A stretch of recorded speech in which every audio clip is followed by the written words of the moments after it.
한국이 미국에 와서 원전을 지어줄 수 있는가? 트럼프 행정부가 던진 이 한마디가 워싱턴을 뒤흔들었습니다. 70년간 미국은 항상 기술을 주는 나라였어요. 한국은 받는 나라였고요. 그런데 지금 미국이 한국에게 먼저 손을 내밀었습니다. 한국이 미국 원전 건설에 적극적으로 참여해달라. 전 세계가 믿을 수 없어 했죠. 미국이 한국에게 도움을 요청한다고. 하지만 이건 시작에 불과했어요. 한국은 맞받아 칠카드를 만지작거렸죠. 그럼 한국에게 해결료 재처리 권한을 달라. 37년 전 일본은 받은 그 권리를 이제 우리도 달라는 거였습니다. 미국이 한국의 핵개발 우려를 위해 절대 안 주던 그것을 말이죠. 미국을 이렇게 절박하게 만든 한국의 힘은 뭐였을까요? 그리고 왜 지금인 걸까요? 이야기 시작하기 전에 좋아요와 구독 버튼 가볍게 한번 눌러주시면 저 감동 이야기 서은비에게 정말 따뜻한 격려가 됩니다.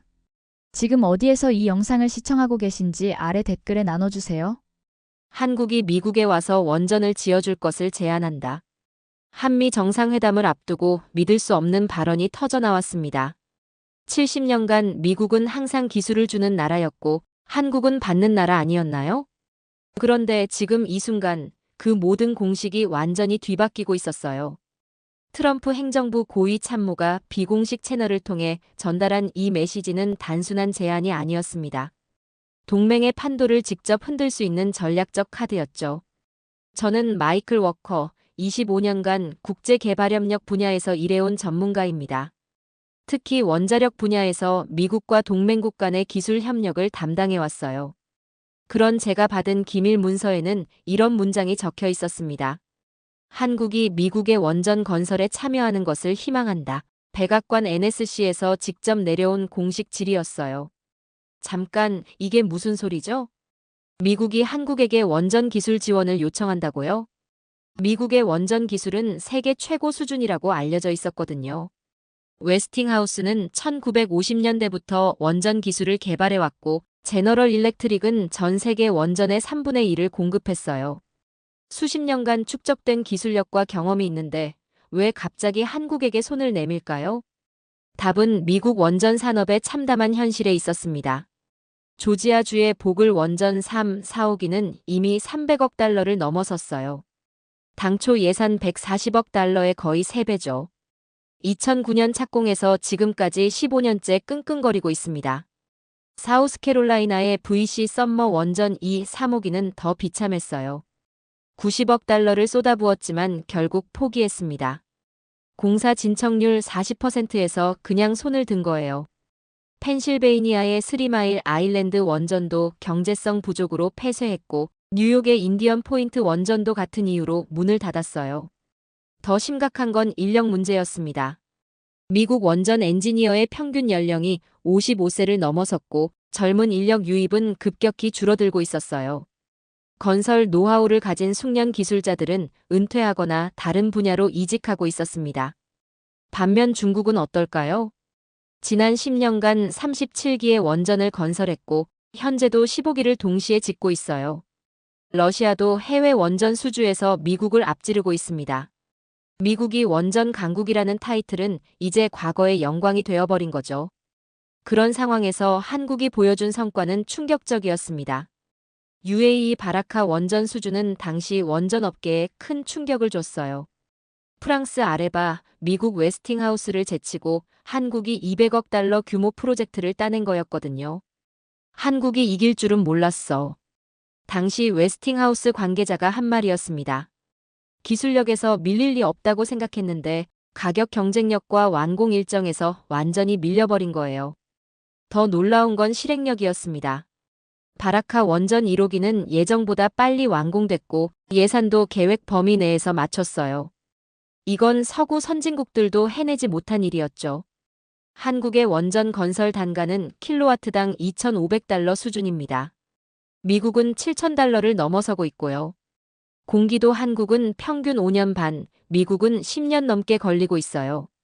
무엇보다 한국은 지난 40년간 단 한 번도 원전 건설을 중단한 적이 없습니다.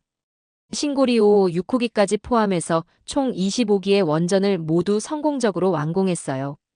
숫자가 모든 걸 말해주고 있었습니다. 한국이 뭔가 다른 방식을 갖고 있었던 거죠. 미국이 놓친 무언가를 말이에요. 한국은 어떻게 이런 기적을 만들어냈을까요? 첫 번째는 일관된 정책이었어요. 정권이 바뀌어도 원전 정책은 흔들리지 않았습니다. 40년간 한결같이 원전 기술을 발전시켜왔죠. 두 번째는 산학연 협력이었습니다. 한국전력기술, 두산중공업, 한국원자력연구원이 하나의 팀처럼 움직였어요.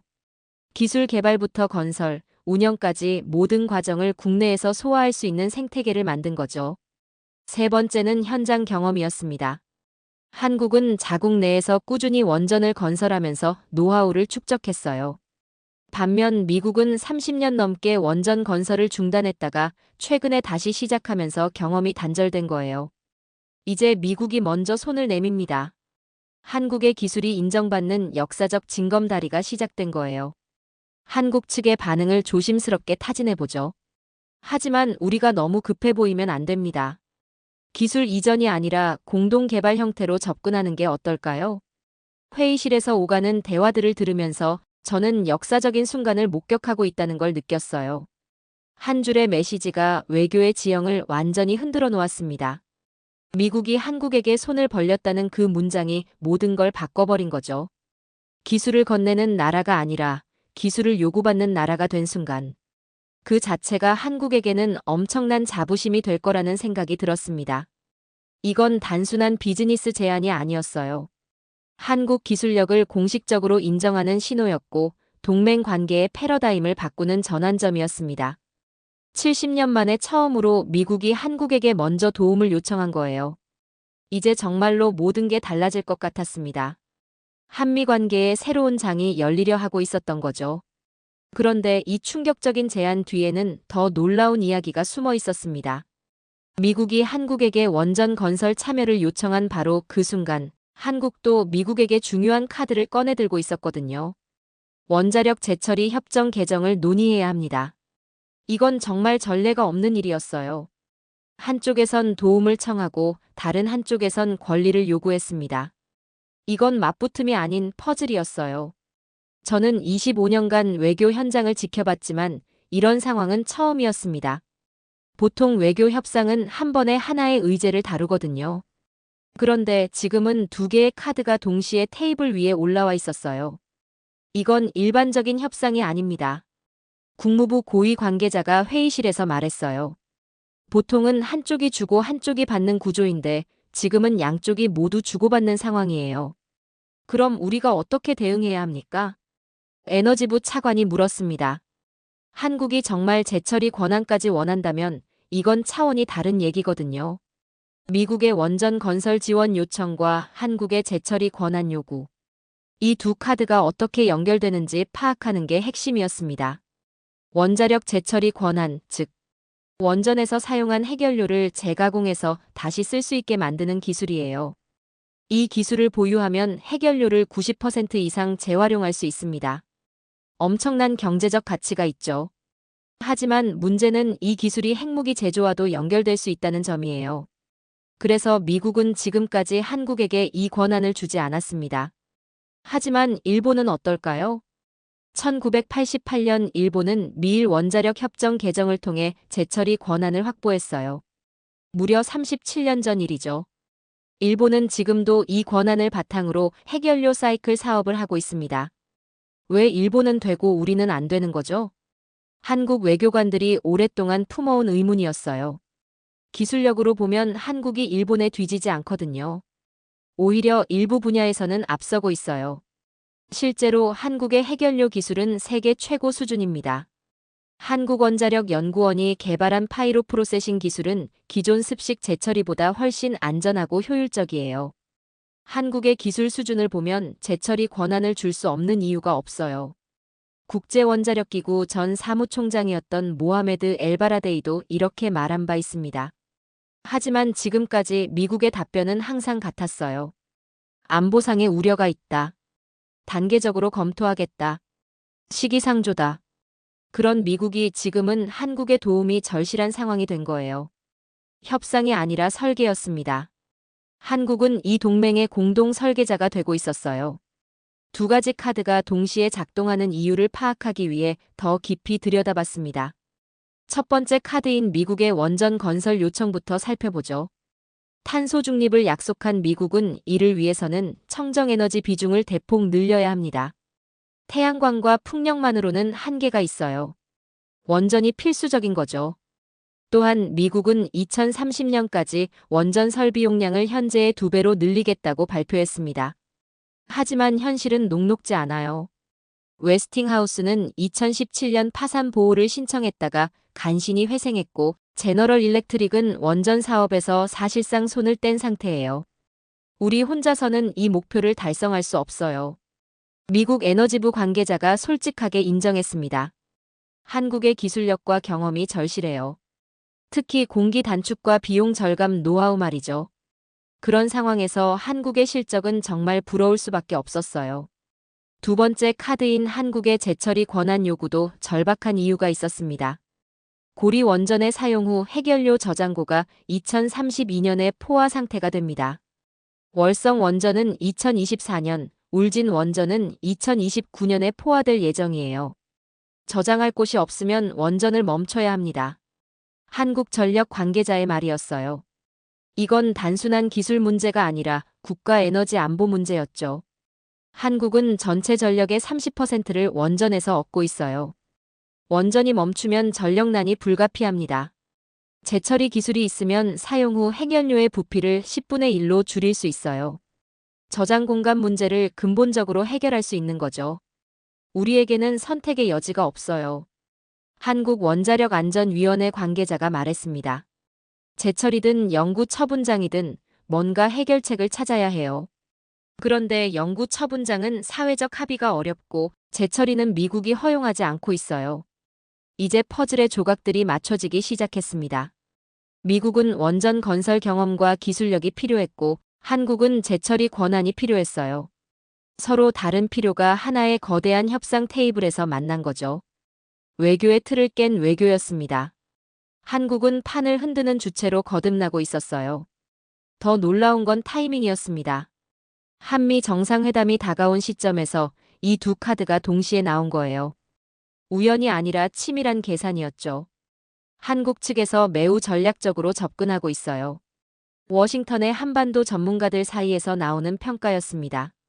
원전 기술 지원 요청이 나올 것을 예상하고 미리 재처리 카드를 준비했을 가능성이 높습니다.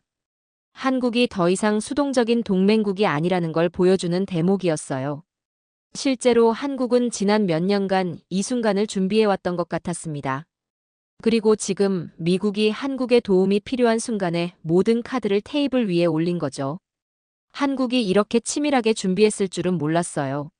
미국 측 협상 관계자들 사이에서 나오는 얘기였습니다. 보통은 우리가 주도권을 잡고 협상을 이끌어가는데 이번엔 한국이 게임의 룰을 바꾸고 있어요. 이건 정말 전례 없는 상황이었습니다.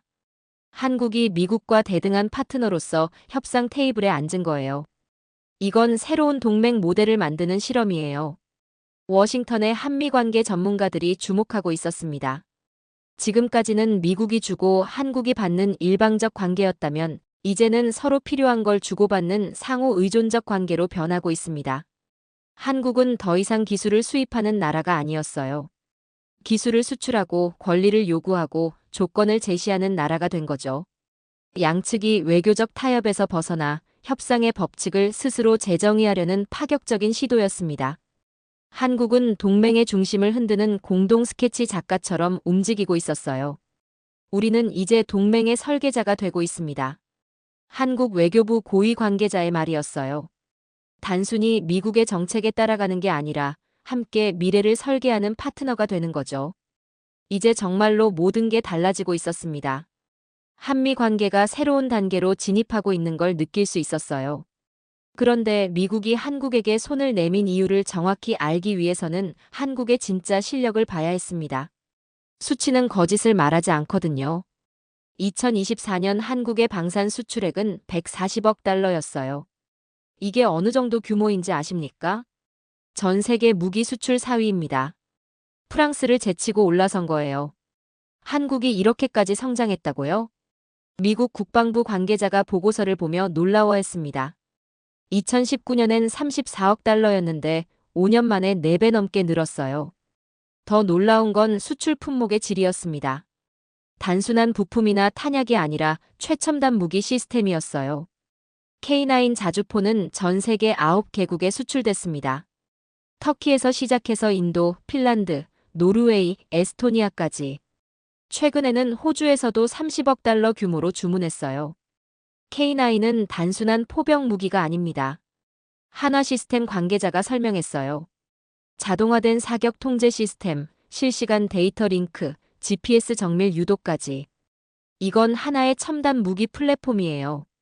KAI 수리온 헬기도 해외에서 인정받고 있었습니다. 필리핀 해안경비대에서 8대를 주문했고 태국에서도 관심을 보이고 있어요. FA-50 경공격기는 더욱 인상적이었습니다. 폴란드에서 48대나 주문했거든요. 12억 달러 규모의 대형 계약이었어요. FA-50은 훈련기와 경공격기 역할을 동시에 할 수 있어요. KAI 엔지니어의 설명이었습니다. 가격 대비 성능이 뛰어나서 중형국 공군들이 선호하고 있어요. 글로벌 방산 시장에서 한국의 위치는 더욱 인상적이었습니다. 세계 군사력 순위에서 한국은 5위예요. 미국, 러시아, 중국, 인도 다음이죠. 영국, 프랑스, 독일보다도 앞선 겁니다. 이건 핵무기를 제외한 순수 재래식 전력 기준이에요. 글로벌 파이어파워 랭킹 기준이었습니다. 한국의 기술력과 생산력이 이미 유럽 주요국들을 넘어선 거죠. K2 흑표 전차는 세계에서 가장 진보된 전차 중 하나로 평가받고 있어요. 120mm 활강포, 능동 방어 시스템, 하드킬 대응 능력까지 갖추고 있습니다. K2의 사격 통제 시스템은 정말 혁신적이에요. 나토 무기 전문가의 평가였습니다. 이동 중 사격 정확도가 기존 서구 전차들보다 뛰어나요. 폴란드는 K2를 180대나 주문했어요. 56억 달러 규모의 역대 최대 방산 수출 계약이었습니다. KF-21 보람의 전투기 개발도 주목받고 있었습니다. 한국이 독자 개발한 4.5세대 전투기로 스텔스 기능을 부분적으로 갖추고 있어요. 2022년 7월 첫 시험 비행에 성공했습니다. KF-21은 아시아 국가가 독자 개발한 최초의 초음속 전투기예요. 한국항공우주산업 관계자가 자랑스럽게 말했어요. 인도네시아도 공동 개발에 참여하고 있고 다른 나라들도 관심을 보이고 있어요. 하지만 정말 중요한 건 원전 분야였습니다. 한국은 현재 25기의 원전을 운영하고 있어요. 40년 넘게 단 한 번의 중대 사고도 없었습니다. 이건 정말 놀라운 기록이에요. 고리 1호기가 1978년 상업 운전을 시작한 이후 한국은 완벽한 원전 안전 기록을 유지해 왔거든요. 한국의 원전 가동률은 85.2%예요. 국제원자력기구 최신 데이터였습니다. 세계 평균이 75.9%인데 한국은 훨씬 높은 수치를 보이고 있어요. 원전 가동률이 높다는 건 고장이 적고 유지보수가 효율적이라는 뜻이에요. 즉, 운영 기술력이 뛰어나다는 증거죠. 월성 1호기는 설계 수명 30년을 넘겨 37년간 운영됐어요. 고리 2호기, 3호기, 4호기도 모두 설계 수명을 연장해서 안전하게 운영하고 있습니다. 한국의 원전 운영 노하우는 세계 최고 수준이에요. 국제원자력기구 전문가의 평가였습니다. 특히 예방 정비 기술이 뛰어나서 계획 외 정지가 거의 없어요. 해외 수주 실적은 더욱 압도적이었습니다. UAE 바라카 원전은 한국 원전 기술의 결정체였어요. APR 1400 모델 4기를 건설하는 200억 달러 규모의 프로젝트였죠. 당시 경쟁 상대들을 보면 정말 쟁쟁했어요. 프랑스 아레바는 70년 역사의 원전 강국이었고 미국 웨스팅하우스는 원전 기술의 원조였습니다. 그런데 한국이 이겼어요. UAE 원전공사 관계자의 증언이었습니다. 기술력도 뛰어났지만 프로젝트 관리 능력이 압도적이었어요. 바라카 원전 1호기는 2020년 8월 상업 운전을 시작했어요. 계획보다 1년 빨랐습니다. 예산도 계획 범위 내에서 맞췄고요. 이건 서구 선진국들도 해내지 못한 일이에요. 국제 원전 업계의 평가였습니다. 한국이 정말로 다른 차원의 프로젝트 실행 능력을 보여준 거죠. 바라카 원전 건설 과정에서 한국은 2만 명의 인력을 투입했어요. 이 중 5천 명이 한국인 기술자들이었습니다. 한국 엔지니어들의 실력은 정말 뛰어나요. 바라카 원전 건설에 참여했던 현지 기술자의 증언이었습니다. 문제가 생기면 즉시 해결책을 찾아내요. 그리고 팀워크가 놀라워요. APR 1400은 한국이 독자 개발한 원전 모델입니다. 3세대 플러스 기술로 분류되는 최신형이죠. 안전성과 경제성을 모두 갖춘 모델이에요. APR 1400은 후쿠시마 사고 이후 강화된 안전 기준을 모두 만족해요. 한국원자력연구원 관계자의 설명이었습니다. 항공기 충돌에도 견딜 수 있고 전력 공급이 완전히 끊어져도 72시간 동안 안전을 유지할 수 있어요. 체코에서도 한국 기술에 주목하고 있었습니다. 두코바니 원전 신규 건설 프로젝트에 한수원이 참여하고 있어요. 체코 정부가 한국 기술을 높이 평가하고 있어요. 한수원 해외 사업 담당자의 말이었습니다. 특히 건설 공기와 비용 경쟁력에서 다른 경쟁사들을 압도하고 있어요. SMR 소형 모듈 원전 기술에서도 한국은 경쟁력을 보이고 있었습니다. 한국형 SMR인 스마트는 국제원자력기구의 안전성 평가를 통과했어요. 세계에서 두 번째였습니다. 스마트는 전력 수요가 적은 지역이나 도서 지역에 적합한 모델이에요. 한국원자력연구원이 개발한 이 기술은 사우디아라비아에서도 관심을 보이고 있었습니다. 조선업에서도 한국의 위치는 독보적이었습니다. 전 세계 선박 건조량의 42%를 한국이 차지하고 있어요. 특히 LNG선에서는 70% 이상의 점유율을 보이고 있습니다. 한국 조선업의 기술력은 세계 최고예요. 국제 해운업계의 평가였습니다. 특히 대형 LNG선과 컨테이너선 기술에서는 독보적이에요. 삼성중공업이 건조한 LNG선은 세계에서 가장 큰 17만 4천 세제곱미터급이에요. 현대중공업의 컨테이너선은 2만 4천 TEU급으로 세계 최대 규모입니다. 대우조선해양이 개발한 친환경 선박 기술도 주목받고 있어요. 암모니아 추진선, 수소 연료 전지선 등 차세대 선박 기술을 선도하고 있습니다.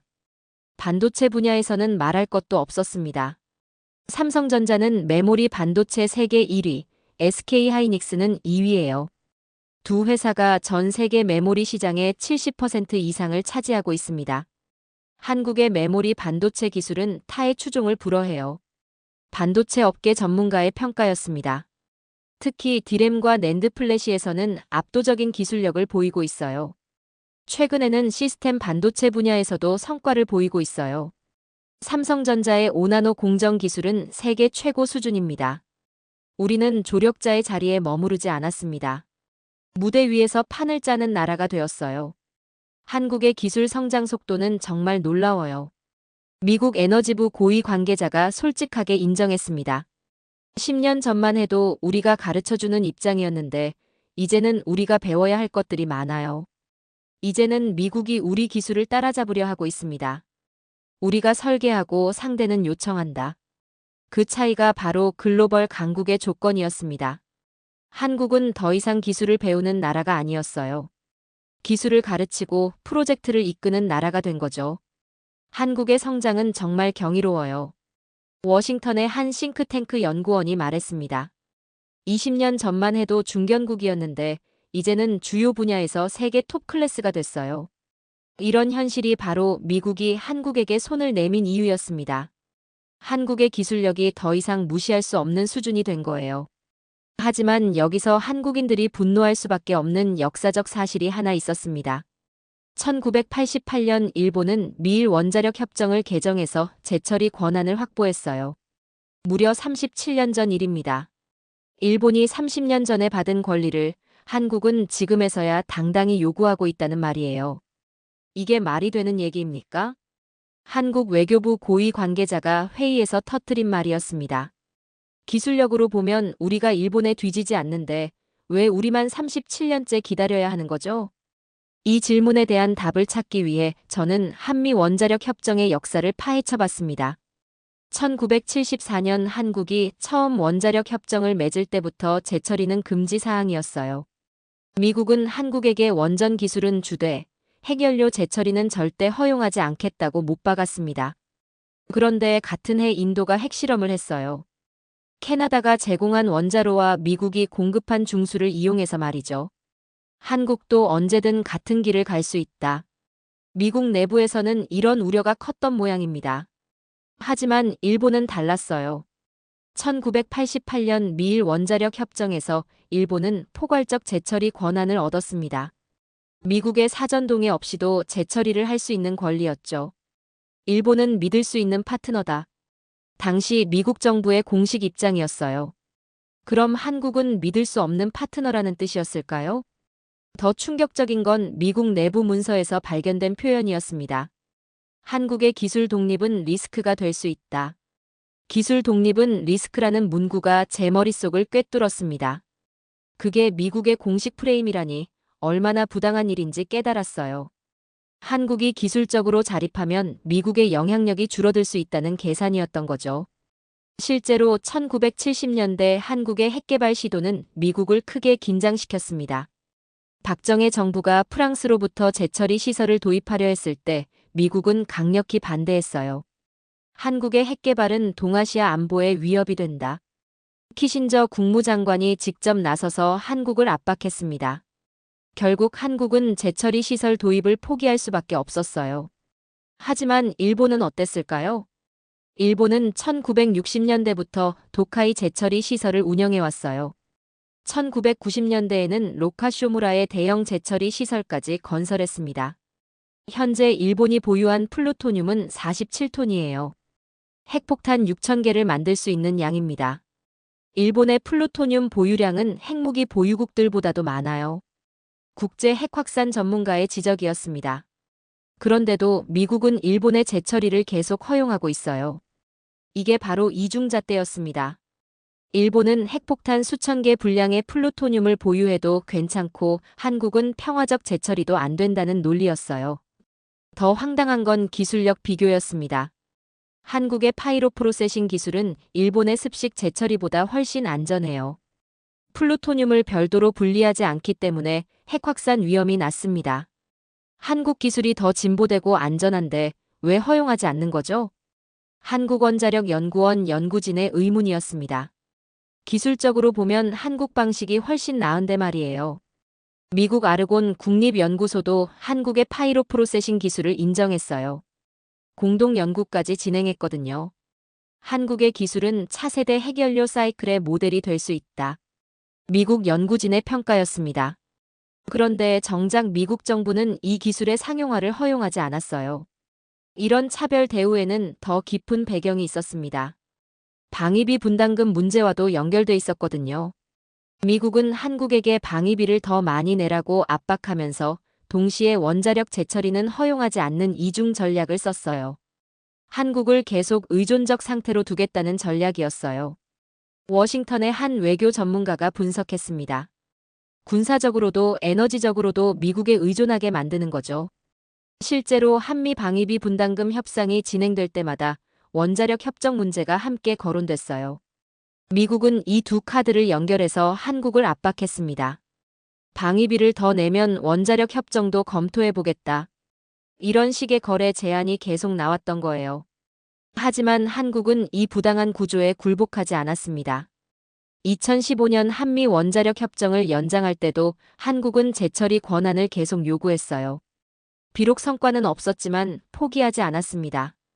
2021년 한미 정상회담에서 재처리 문제를 직접 제기했고 2022년 한미 정상회담에서도 같은 입장을 전달했어요. 우리는 37년째 기다리고 있습니다. 한국 측의 메시지는 분명했습니다. 그리고 지금 상황이 완전히 달라졌어요. 미국이 한국의 원전 기술이 필요한 상황이 된 거예요. 이제 한국이 협상 테이블에서 더 강한 목소리를 낼 수 있게 됐습니다. 이제 우리가 조건을 제시할 수 있어요. 한국 외교부 관계자의 말이었습니다. 미국이 우리 도움을 원한다면 우리 요구도 들어줘야죠. 일본과의 비교는 더욱 선명해졌습니다. 일본의 원전 기술은 후쿠시마 사고 이후 신뢰도가 크게 떨어졌어요. 해외 수주도 거의 없는 상태입니다. 반면 한국은 UAE 바라카 원전을 성공적으로 완공했고 체코, 폴란드 등에서 추가 수주 기회를 잡고 있어요.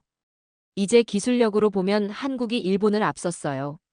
국제 원전 업계의 평가였습니다. 특히 건설 능력과 프로젝트 관리 면에서는 한국이 훨씬 뛰어나요. 원자로 수명 연장 기술에서도 한국이 앞서고 있었습니다. 고리 2호기, 월성 1호기 등의 계속 운전 허가 과정에서 한국은 독자적인 기술력을 보여줬어요. 일본은 후쿠시마 이후 대부분의 원전을 정지한 상태입니다. 한국의 원전 운영 경험이 일본보다 풍부해졌어요. 원자력 전문가의 분석이었습니다. 특히 안전 관리 면에서는 한국이 세계 최고 수준이에요. 핵연료 기술에서도 한국이 일본을 추월했습니다. 한국이 개발한 신형 핵연료는 기존 연료보다 20%더 오래 사용할 수 있어요. 일본은 아직 이 수준의 기술을 갖지 못하고 있습니다.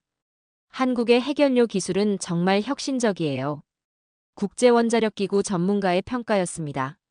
연소도를 대폭 높이면서도 안전성을 확보한 건 놀라운 성과예요. 이제 미국도 이 현실을 인정할 수밖에 없게 됐습니다. 한국의 기술력을 무시할 수 없는 상황이에요. 미국 에너지부 고위 관계자가 인정했습니다. 특히 원전 분야에서는 한국이 우리와 동등한 파트너가 됐어요. 37년간의 차별과 억압이 이제 끝날 때가 온 거예요. 우리가 권리를 당당히 요구하는 그 자체가 강국의 조건입니다. 한국은 더 이상 미국의 허락을 구하는 나라가 아니에요.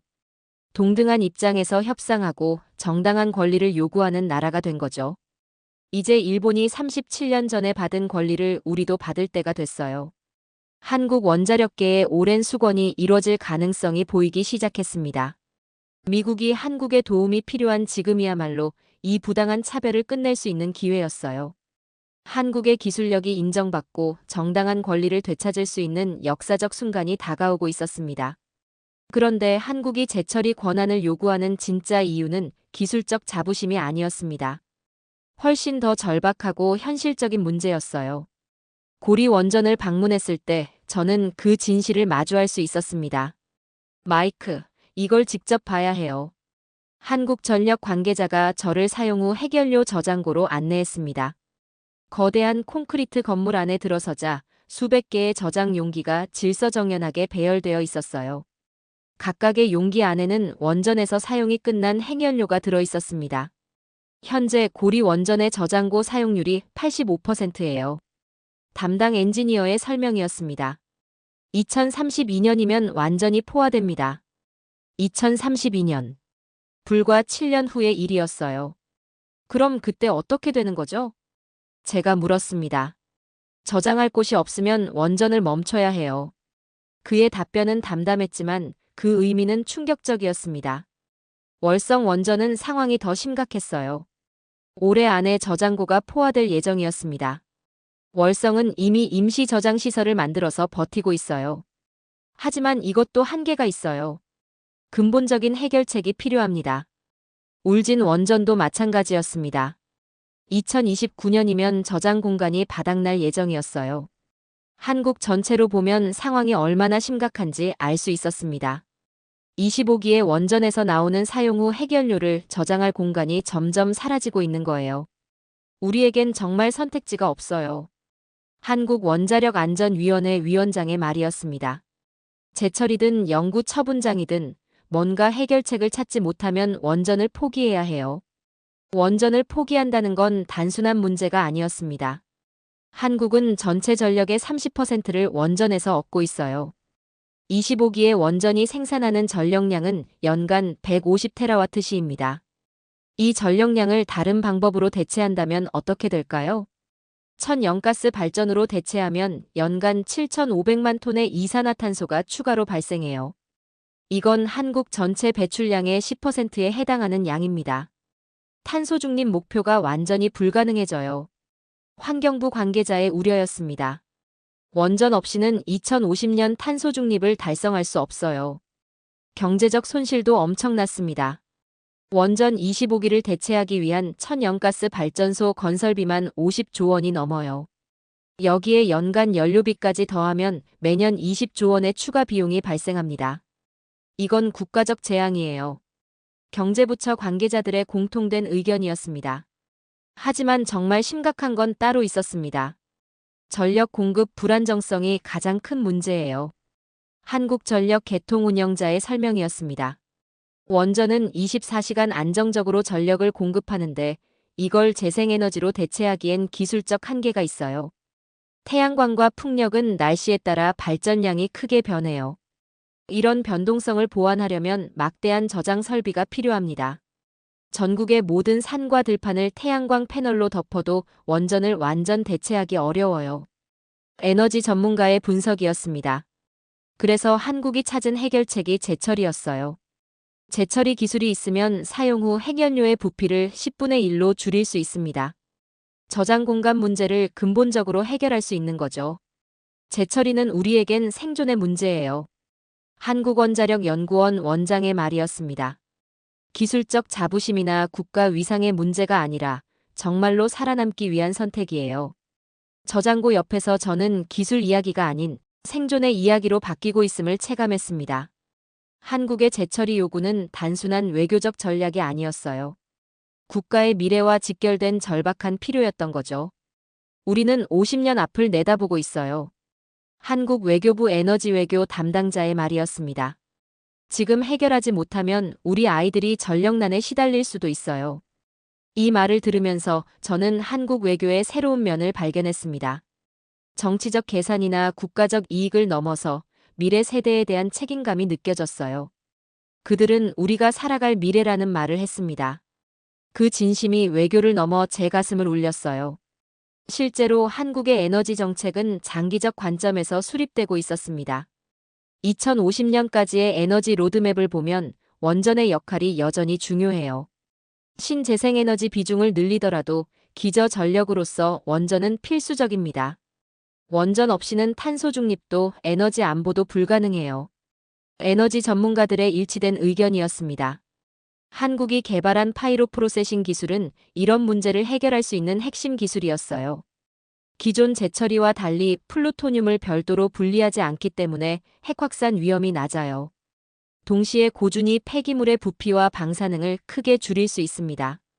이 기술은 정말 혁신적이에요. 국제원자력기구 전문가도 인정했습니다. 핵 확산 방지와 폐기물 처리를 동시에 해결할 수 있는 획기적인 기술이에요. 미국 아르곤 국립연구소와의 공동연구에서도 이 기술의 우수성이 입증됐어요. 한국의 파이로 프로세싱은 차세대 핵연료 사이클의 모델이 될 수 있다. 미국 연구진의 평가였습니다. 그런데 정작 이 기술을 상용화할 수 있는 권한은 없는 상황이었어요. 기술은 있는데 쓸 수 없다니 이보다 답답한 일이 어디 있겠어요. 한국원자력연구원 연구진의 한탄이었습니다. 이런 절박한 상황을 미국도 이해하기 시작했습니다. 한국의 요구가 단순한 기술적 욕심이 아니라는 걸 알겠어요. 미국 에너지부 관계자가 말했습니다. 정말로 필요에 의한 요청이라는 게 느껴져요. 한국 측도 이 점을 강조했습니다. 우리는 핵무기를 만들겠다는 게 아니에요.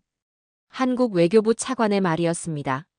단지 원전을 안전하게 계속 운영하고 싶을 뿐이에요. 우리 아이들에게 깨끗하고 안전한 에너지를 물려주고 싶은 거예요.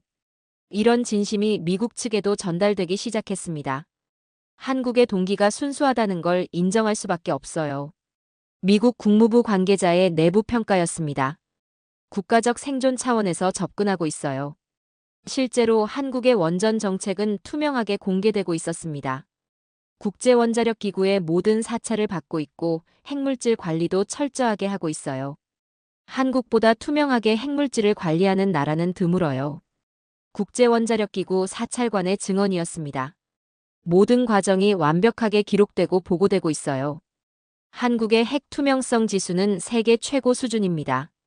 일본이나 유럽 국가들보다도 높은 점수를 받고 있어요. 한국을 믿지 못할 이유가 없어요. 국제 핵 확산 전문가의 평가였습니다. 오히려 한국이 모범 사례가 될 수 있어요. 이런 배경에서 나온 한국의 재처리 요구는 설득력을 얻기 시작했습니다. 우리는 기술이 아니라 사람과 세대를 위해 행동했습니다. 그 진심이 가장 강한 외교였어요. 정치적 계산이나 국가적 이익을 넘어선 인류적 관점에서의 접근이었던 거죠. 미국도 이제 한국의 입장을 이해하기 시작했습니다. 단순한 기술 이전 요구가 아니라 미래를 위한 책임 있는 선택이라는 걸 인정하게 된 거예요. 하지만 미국 내부의 반응은 결코 단순하지 않았습니다. 합작 논의가 진행되자 워싱턴 곳곳에서 반대 목소리가 터져나왔거든요. 한국 기술의 동등 지위는 미국 에너지 주권을 흔들 수 있다. 공화당 소속 에너지위원회 의원들이 강하게 반발했습니다. 우리가 왜 한국에게 의존해야 하는가? 이런 반발은 예상된 일이었어요. 하지만 그 강도는 생각보다 심했습니다. CIA에서 나온 보고서는 더욱 우려스러웠어요. 한국의 재처리 권한 획득은 동아시아 핵 확산의 도미노를 일으킬 수 있다. CIA 동아시아 담당 분석관의 평가였습니다. 한국이 재처리를 시작하면 일본이 핵무기 개발을 검토할 수 있고 이는 중국과 북한의 추가 핵 개발로 이어질 위험이 있다. 이런 논리는 언뜻 그럴듯해 보였어요. 하지만 현실과는 거리가 있었습니다. 일본은 이미 47톤의 플루토늄을 보유하고 있어요. 핵무기를 만들려면 언제든 만들 수 있는 상황입니다. 중국과 북한은 이미 핵무기를 보유하고 있고요. CIA의 우려는 현실적 근거가 부족해요. 국방부 정보분석관의 반박이었습니다. 한국의 재처리가 새로운 핵 확산을 일으킬 가능성은 매우 낮아요. 이렇게 미국 정부 내부에서도 의견이 갈렸습니다. CIA와 국무부는 우려하는 입장이었고 국방부와 상무부는 긍정적으로 평가하는 분위기였어요. 한국을 전략적 파트너로 인정해야 한다. 국방부에서 작성한 보고서의 핵심 내용이었습니다. 한국의 기술력과 신뢰도를 고려할 때 재처리 권한을 부여하는 것이 미국의 국익에 부합한다. 하지만 전통적인 보수 세력들의 반발은 거셌습니다. 미국이 세계 원전 기술을 주도해왔는데 이제 한국과 동등한 파트너가 된다고? 헤리티지 재단 같은 보수 싱크탱크에서 나오는 비판이었어요. 이건 미국의 기술적 우위를 스스로 포기하는 일이다. 이런 비판의 밑바탕에는 한국에 대한 근본적인 인식 문제가 있었어요. 아직도 한국을 기술을 전수받는 나라로 보는 시각이 있었던 거죠. 한국이 언제부터 우리와 대등한 기술력을 갖게 됐나? 일부 의회 관계자들이 보이는 반응이었습니다. 10년 전만 해도 우리가 가르쳐주는 입장이었는데 이런 시각은 현실을 제대로 파악하지 못한 것이었어요. 한국의 기술력은 이미 많은 분야에서 미국과 동등하거나 앞서는 수준에 도달했거든요. 누군가 우리의 기술을 두려워한다는 사실 자체가 우리가 지닌 힘의 증거였습니다. 이런 내부 갈등을 지켜보면서 저는 새로운 현상을 목격했어요. 강국도 두려워할 수 있다는 걸 깨달았습니다. 공포는 약자의 전유물이 아니에요. 가진 자도 두려워할 수 있어요. 미국의 일부 세력이 보이는 반응이 바로 그것이었습니다. 자신들의 기술적 우위가 흔들릴 수 있다는 두려움이었어요. 실제로 원전 분야에서 미국의 위상은 예전만 못했습니다. 지난 10년간 미국이 해외에서 수주한 원전 프로젝트는 거의 없어요. 시장에서는 이미 한국이 앞서 나가고 있어요. 국제 원전 업계 관계자의 평가였습니다. 미국 기업들이 한국과 협력하지 않으면 도태될 수 있어요. 이런 현실을 인정하기 어려워하는 세력들이 있었던 거죠. 하지만 현실적인 이익을 계산하는 세력들은 달랐어요. 웨스팅하우스가 혼자서는 해결할 수 없는 문제들을 한국과 함께라면 해결할 수 있어요. 실제로 웨스팅하우스는 2017년 파산 위기를 겪었고 지금도 완전히 회복되지 못한 상태예요. 우리에게는 한국의 도움이 필요해요. 웨스팅하우스 경영진의 솔직한 고백이었습니다. 특히 건설 관리와 비용 통제 면에서 배울 점이 많아요. 이런 현실 인식과 기존 인식 사이의 갈등이 워싱턴을 흔들고 있었습니다. 국가안보회의에서도 의견이 갈렸어요. 한국의 재처리는 위험하다. 아무리 한국을 신뢰한다 해도 기술이 유출될 가능성을 배제할 수 없다. 반면 국방부 대표는 다른 의견이었어요. 한국은 이미 충분히 검증된 파트너다. 70년간 동맹을 유지해왔고 핵 투명성도 세계 최고 수준이다. 이런 논쟁이 몇 주간 계속됐습니다. 이런 상황에서 흥미로운 변화가 일어났습니다. 젊은 세대 정책 담당자들은 대체로 한국에 우호적이었어요. 한국의 성장을 직접 목격한 세대예요. 30에서 40대 정책 담당자들의 시각은 달랐습니다. K-팝, 한국 드라마, 삼성 갤럭시를 보면서 자란 세대들이에요. 한국이 더 이상 도움을 받는 나라가 아니라는 걸 자연스럽게 받아들여요. 반면 기성 정치인들은 여전히 과거의 인식에 머물러 있었어요. 한국은 우리가 지켜줘야 하는 나라다. 이런 시각에서 벗어나지 못하는 경우가 많았습니다. 세대 교체가 이루어지면 한미 관계도 달라질 거예요. 워싱턴의 한 정치 분석가가 예측했습니다. 이런 인식 변화가 정책에도 영향을 미치기 시작했습니다. 한국과의 협력 확대에 찬성한다. 하원 에너지상업위원회 소속 의원들의 의견도 조금씩 바뀌고 있었어요. 하지만 여전히 저항 세력은 강했습니다. 미국 우선주의에 반한다. 트럼프 지지 세력에서 나오는 반대 논리였어요. 왜 우리 기술을 남에게 나눠줘야 하는가? 이런 민족주의적 접근은 현실을 외면하는 것이었어요. 이미 글로벌 기술 협력 없이는 혁신이 불가능한 시대가 됐거든요. 고립주의로는 경쟁력을 유지할 수 없어요. 실리콘밸리 기업들의 공통된 의견이었습니다. 한국, 일본, 유럽과 협력해야 살아남을 수 있어요. 결국 이 갈등은 미국 내부의 정체성 위기를 드러내고 있었습니다.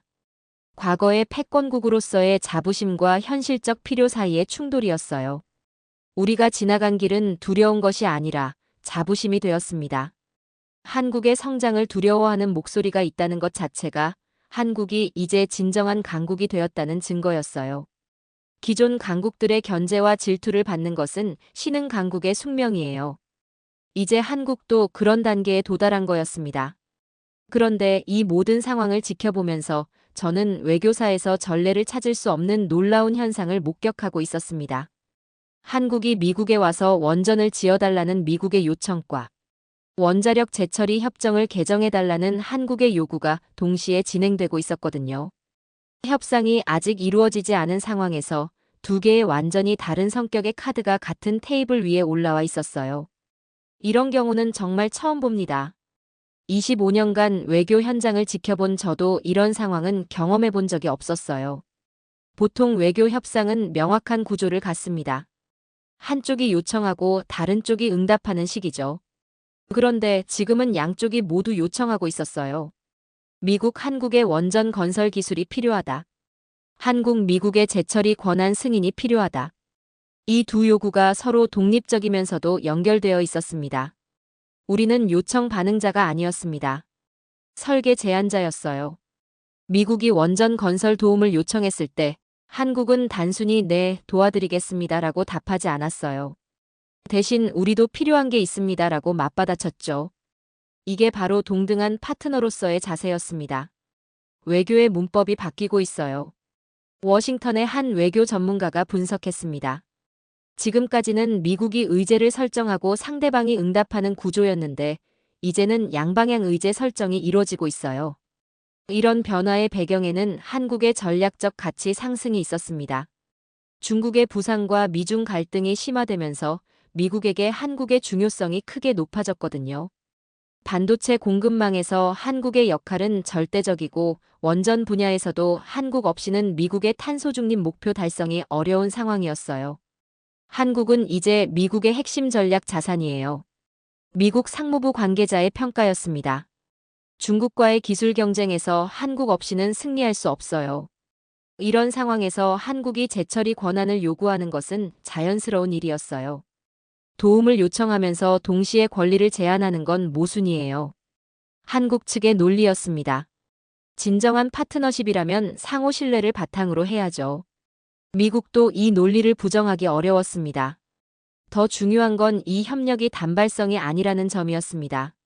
미국이 계획하고 있는 신규 원전 건설 프로젝트는 20여 개에 달해요. 이 모든 프로젝트에서 한국과의 협력이 검토되고 있었습니다. 이건 단순한 협력이 아니라 장기적 파트너십이에요. 미국 원자력 산업협회 관계자의 말이었습니다. 앞으로 20-30년간 지속될 전략적 관계죠. 이런 변화는 다른 분야에도 영향을 미치고 있었습니다. 반도체 분야에서 한미 간 협력도 확대되고 있어요. 중국 견제를 위한 반도체 동맹에서 한국의 역할이 핵심적이거든요. 우주 분야에서도 한미 협력이 확대되고 있었습니다. 누리호 발사 성공 이후 한국의 우주 기술이 주목받고 있어요. 한국의 우주 기술 발전 속도가 놀라워요. 나사 관계자의 평가였습니다. 달 탐사 프로젝트에서도 협력할 수 있을 것 같아요. 이 모든 변화의 핵심은 한국이 더 이상 수동적 파트너가 아니라는 점이었어요. 우리는 이제 동맹의 설계자가 되고 있었습니다. 한미 정상회담을 앞둔 시점에서 저는 지난 몇 달간의 변화를 정리하며 보고서를 작성하고 있었습니다. 결과가 어떻게 나올지는 아직 불투명했지만 이미 중요한 흐름은 바뀌어 있었어요. 제목을 정하는 데 고민이 됐습니다. 기술 협력이라고 쓸까 하다가 더 본질적인 제목을 택했어요. 전략적 전환 한국의 새로운 위상. 기술 수출이 아니라 전략적 전환이었습니다. 한국은 더 이상 기술을 수입하는 수동적 나라가 아니었어요. 미국이 먼저 한국에게 손을 내민 현실, 그리고 외교의 중심에 서서 선택하고 제안하는 전략적 파트너로서의 위치 변화가 핵심이었습니다. 이건 단순한 원전 협력 이야기가 아니에요. 보고서 서문에 제가 적은 내용이었습니다. 한국이 글로벌 질서에서 차지하는 위치의 근본적 변화에 관한 이야기예요. 실제로 최근 벌어진 일들을 돌아보면 놀라웠습니다. 미국이 한국에게 원전 건설 도움을 요청한 것부터 시작해서 한국이 재처리 권한을 당당히 요구한다는 것까지. 이 모든 과정이 한국의 새로운 위상을 보여주고 있었어요. 10년 전만 해도 상상할 수 없는 일이었어요. 한국 외교부 고위 관계자의 말이었습니다. 미국이 우리에게 도움을 요청하고 우리가 조건을 제시하는 상황이라니요. 하지만 이런 변화에는 더 깊은 배경이 있었습니다. 한국의 기술력이 특정 분야에서 세계를 선도하는 수준에 도달했다는 점이었어요. 반도체, 배터리, 조선, 그리고 원전까지. 이런 기술들이 미래 산업의 핵심이라는 점에서 한국의 전략적 가치가 급상승한 거죠. 한국 없이는 글로벌 공급망 자체가 흔들려요. 미국 상무부 관계자의 평가였습니다. 특히 첨단 기술 분야에서는 한국이 핵심 파트너가 됐어요. 더 중요한 변화는 한국의 자세였습니다. 예전처럼 미국의 요구에 수동적으로 따라가는 게 아니라 한국 나름의 비전과 계획을 갖고 능동적으로 움직이기 시작했어요. 신남방 정책, 한국판 뉴딜, 탄소 중립 정책 등이 모두 한국이 주도적으로 설계한 전략들이었습니다. 이제 우리가 길을 만들어가고 있어요. 정책 담당자의 말이었습니다. 남이 만든 길을 따라가는 게 아니라 우리가 가야 할 길을 스스로 그려가고 있어요. 한강의 기적이 경제였다면 이제는 전략입니다. 1960년대 한강의 기적으로 경제 발전을 이뤘다면 지금은 전략적 위상의 기적을 이루고 있는 거예요. 이건 제2의 한강의 기적이에요. 경제학자들이 사용하기 시작한 표현이었습니다. 경제력을 바탕으로 한 전략적 영향력의 확대죠. 하지만 이런 성장이 마냥 순탄했던 건 아니에요. 중국의 견제, 일본과의 경쟁, 미국 내 일부 세력의 반발 등 여러 장애물들이 있었거든요. 그런 상황에서도 한국이 꾸준히 자신만의 길을 걸어온 결과가 지금의 성과였습니다. 포기하지 않고 계속 도전했던 게 중요했어요. 산업계 관계자의 말이었습니다. 실패를 두려워하지 않고 계속 혁신을 추구했죠. 우리는 선언을 한 것이었습니다.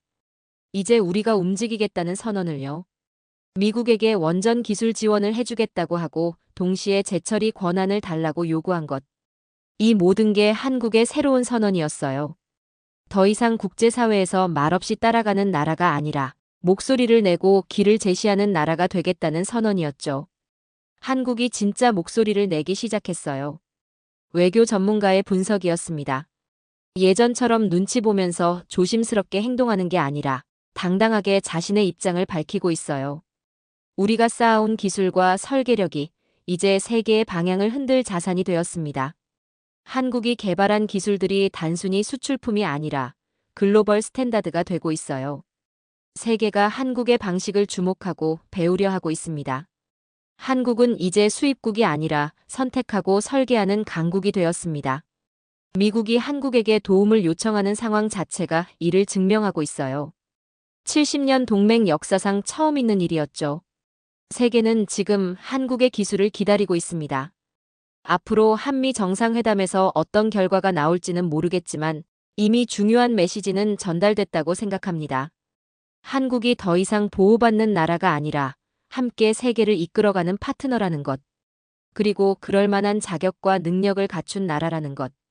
이 순간 외교의 문법이 바뀌고 있습니다. 한국의 위상 변화가 새로운 외교 패러다임을 만들어내고 있었어요.